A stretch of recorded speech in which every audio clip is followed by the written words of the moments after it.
Hi and welcome to another episode of Delaware County Political News Meet the Candidate. I am your host, Larry DeMarco, and today we are here with Ed Brown, candidate for Upper Darby School Board Director. Ed Brown is a happily married father of three, 23-year resident of Upper Darby Township. He is well entrenched in the community, serving as coach and commissioner for the various township sports leagues, serving as president of a local nonprofit organization, and serving as an education advocate on various committees in the Upper Darby School District. He served for 3 years as president of Highland Park Elementary School Home and School Association, and currently serves as the vice president of the High School's Home and School Association. He works full-time as a senior systems engineer for Lockheed Martin for the last 15 years. He also works part-time as an adjunct professor at several colleges and universities in the Philadelphia area. Ed, thank you for being a guest on Delaware County Political News. Thank you, Larry. You are the president and one of the initial founders of Men of Action and Brothers of Faith, a nonprofit organization. Tell us a little bit about that. Men of Action, Brothers of Faith was born out of a barbershop, believe it or not. It started off as just 5 men talking and sharing concerns about family, work, children, marriage, life. And out of that, we had a desire. We all wanted to give back. We all felt blessed. We all wanted to give back to the community in which we live. So we started doing events such as feeding people, disadvantaged families on Thanksgiving, adopting families on Christmas, and providing their children with toys in addition to food baskets. Lastly, we've added an educational initiative where we actually conduct free computer classes and actually give the same disadvantaged families laptops in exchange for completing the course. If somebody wants to learn more about this and wants to participate, donate, how can they learn more about this, Ed?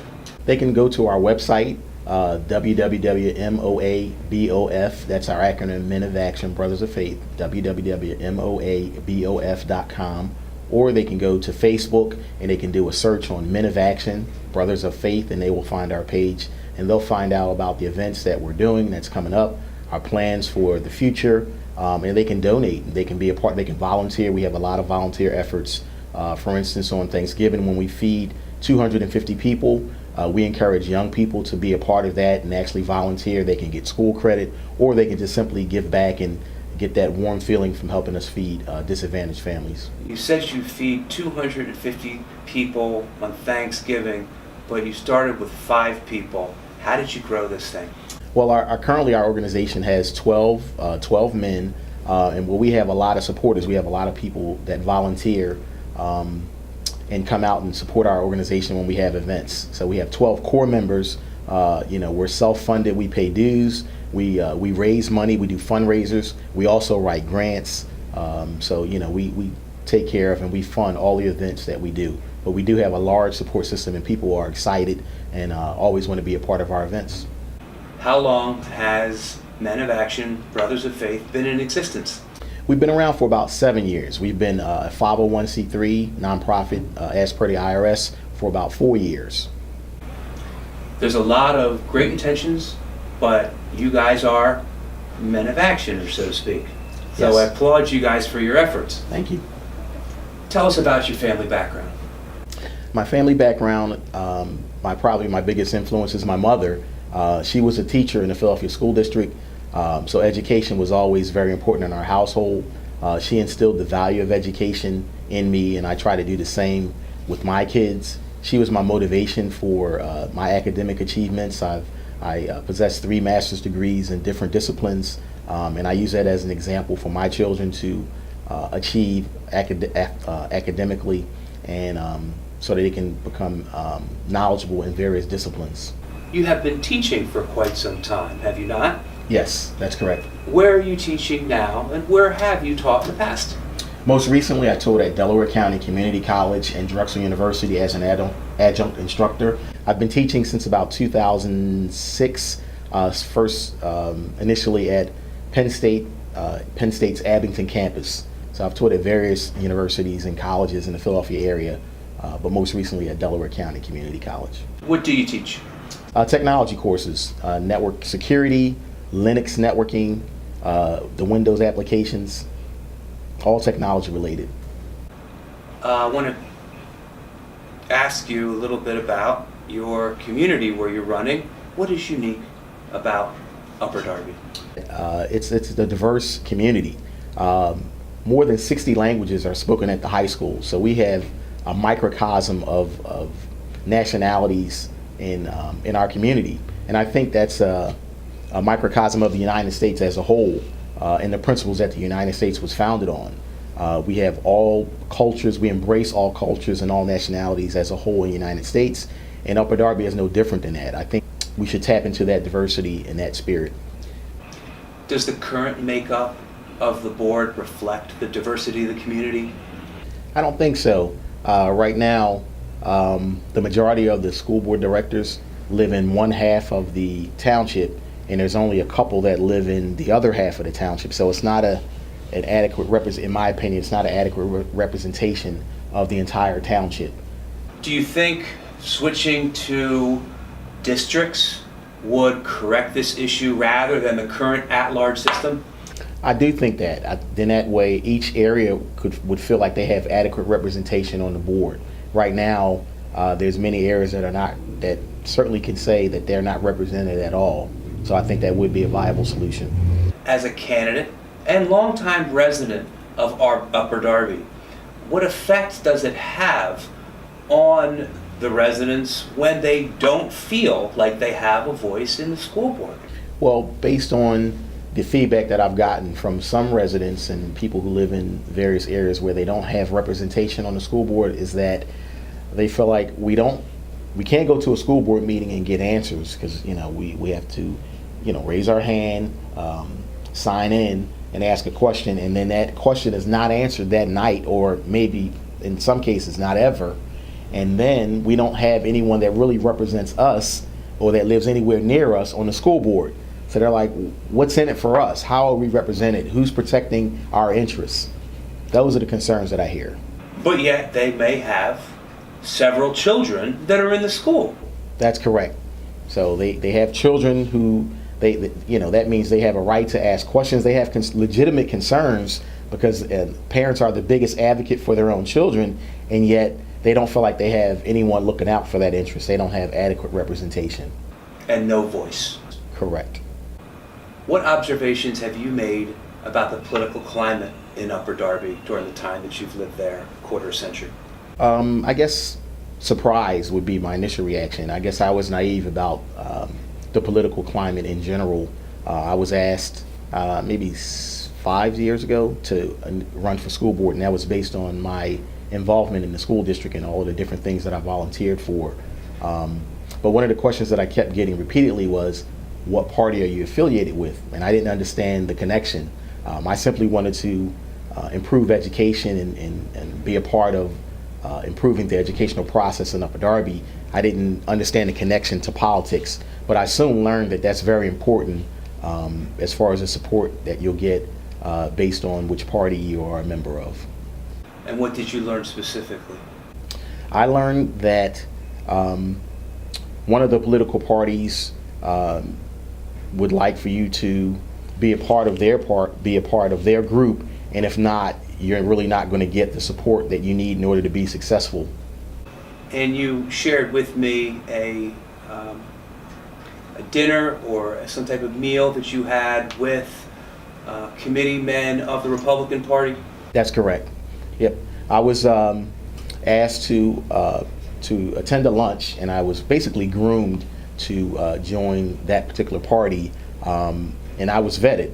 They was able to tell me all about my background, all of my volunteer efforts, my employment, my nonprofit. They knew all about that, and they felt that I would be an asset to the township and to the school district, but they wanted me to be a part of their party, which was confusing, because I felt that if they thought that I would be an asset to the township in any capacity, it really shouldn't matter what party I was a member of. And did you eventually get the support of the township? I did not.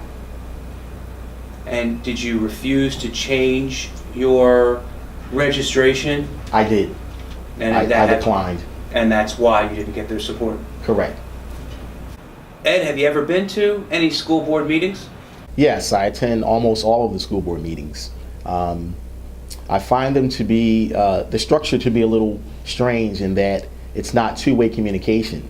You're asked to sign in. If you have a question, let's say you're a parent or a community member, and you have a question about the school district, you're asked to sign in, and then near the end of the meeting, you're allowed to ask questions based on things you may have heard during the meeting. So they have different subject areas and different topics that they talk about, but you're not allowed to ask questions when they introduce those subjects. You're forced to wait till the end of the meeting to ask questions about it. But they're under no obligation to answer your questions. They'll simply take it under advisement with the hope that they'll answer it at a subsequent meeting. And I feel like the school board belongs to the community. They're elected by the community, and yet they don't get the answers. They don't get the communication that they deserve. Do you hear any discussion, deliberation, or debate? No, they have closed door sessions where a lot of decisions are made. They do have committee meetings that you're allowed to attend and listen, and those are more observational, and you're allowed to comment on them. But again, it's not two-way communication.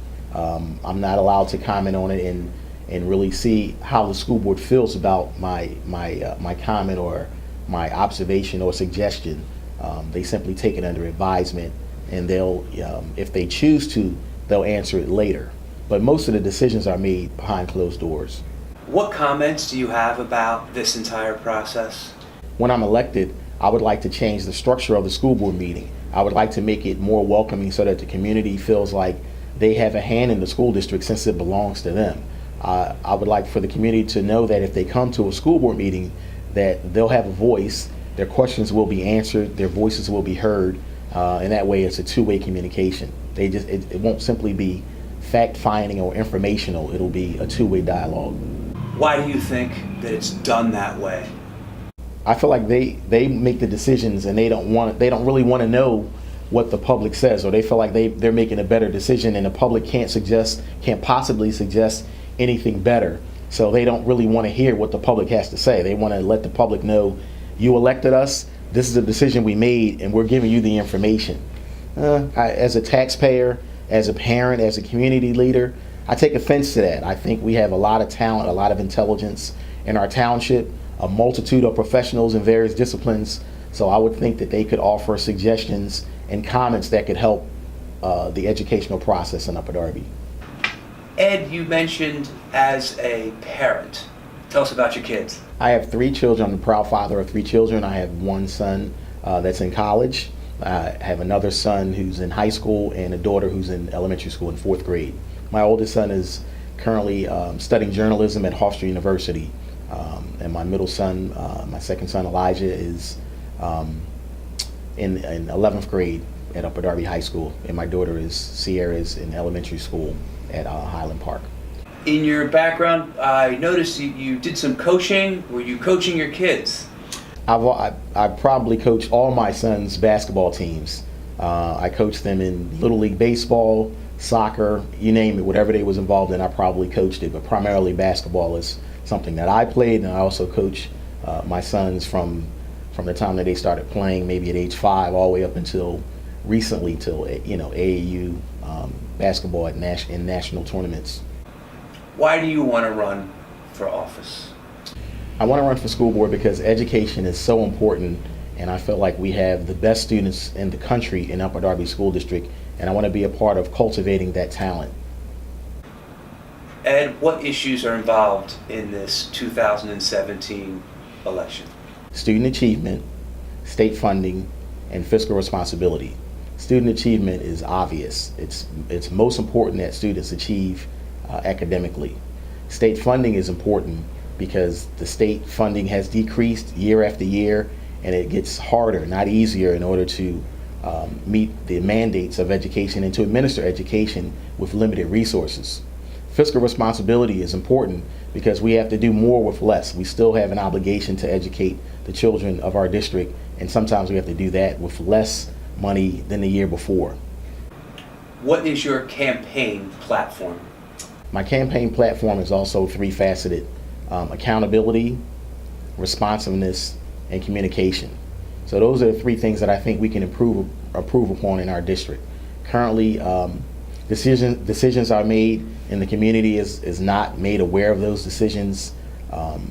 So that's a problem. I feel like, as I mentioned earlier, the school district belongs to the community, so they should know about things that are going on. Communication should be better. It shouldn't be one-way communication. It should be, it should be in both directions. And responsiveness. When questions are asked, there should be a follow-up. When you ask a question, when you go to a school board meeting, or if you seek out an administrator and ask a question, you should be assured that you're going to get an answer back. And I think right now that's lacking in some cases. Are you and the fellow Dems running as a ticket? We are. We have a slate, and I'm very excited about our slate. Our slate, I feel, is the most qualified slate to ever run for school board in Upper Darby. We have, I think, 8 master's degrees and 1 PhD between the 5 of us. We're the most educated slate, and I think we are well prepared and well designed to serve as the best school board that this township could offer. How do you all come down on the issues? Are you in agreement? Yes, we are united in our agreement on the issues. We feel that accountability, transparency, responsiveness, communication are all things that need to be improved in the Upper Darby School District. Ed, this is an historical year, and I want to congratulate you and your entire slate. Please share us the Democratic Upper Darby slice of history that you are enjoying this 2017 election season. We are very proud. I'm excited that I, along with our entire slate, has been endorsed by the AFL-CIO. That's particularly important to me. As I stated before, my mother was a teacher, so she was part of the Philadelphia Federation of Teachers, a union that does a very good job taking care of the teachers and educators. My father was a steel worker, so he was also a part of a union. So I know the power of unions, I know the importance of unions, so I'm very excited that our entire slate was endorsed by the AFL-CIO. But this isn't just an endorsement. When has this happened before in Delaware County, Upper Darby? I don't think that it has ever happened, so we're very excited about that. We're very proud of that. We sought the endorsement, and our entire slate was endorsed. Well, this is a credit to how well qualified all of you are, to your dedication to the educational system and the people of Upper Darby. Congratulations on that endorsement. Thank you very much, Larry. I really appreciate that. Why should voters vote for you?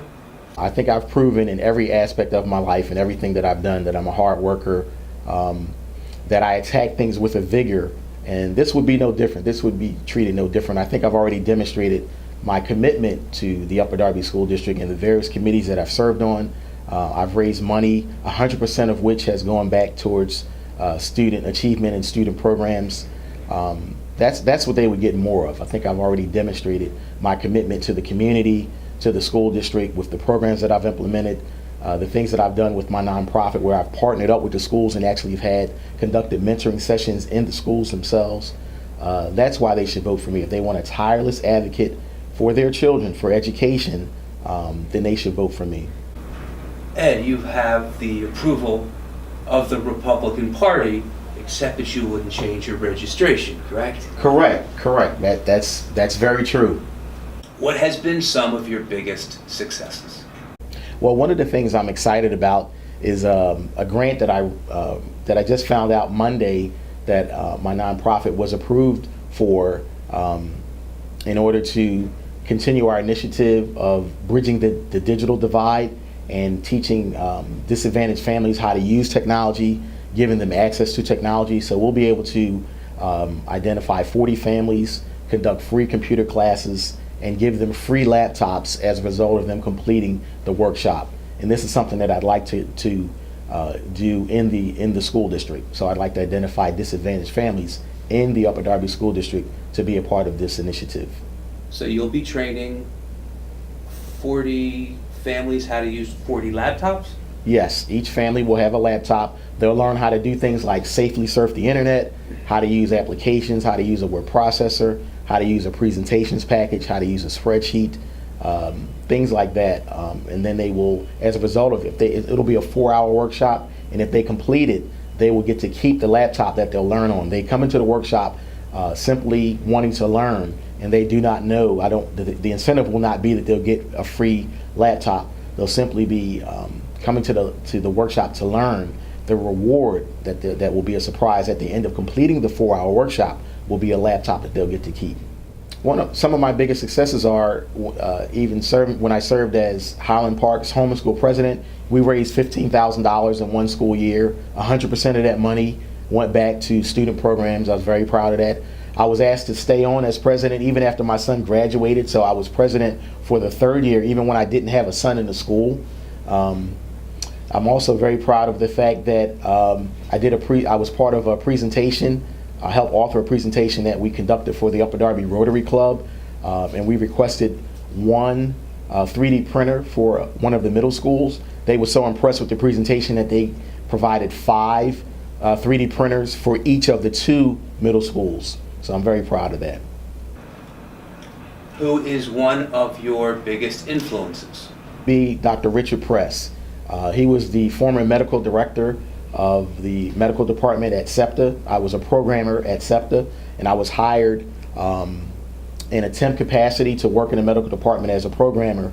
And he was so influential that he immediately hired me full time in the first week after we learned that we both had a love of technology and computers. In addition to being a medical doctor, he was a computer genius. So he actually taught me how to program in various computer languages. He became a big mentor that for many years he motivated me to pursue my academic goals. So he's a big influence. Well, Ed, that's all we have time for today, but I want to thank you for being a guest on Delaware County Political News. Thank you, Larry. It was a pleasure. Thank you. We have been here with Ed Brown, candidate for Upper Darby School Board, and I am your host, Larry DeMarco. If you like this video, please don't forget to share it with all the friends on your contact list and Facebook friends. And also follow, like, share, and subscribe. We're signing off. Tune in next time.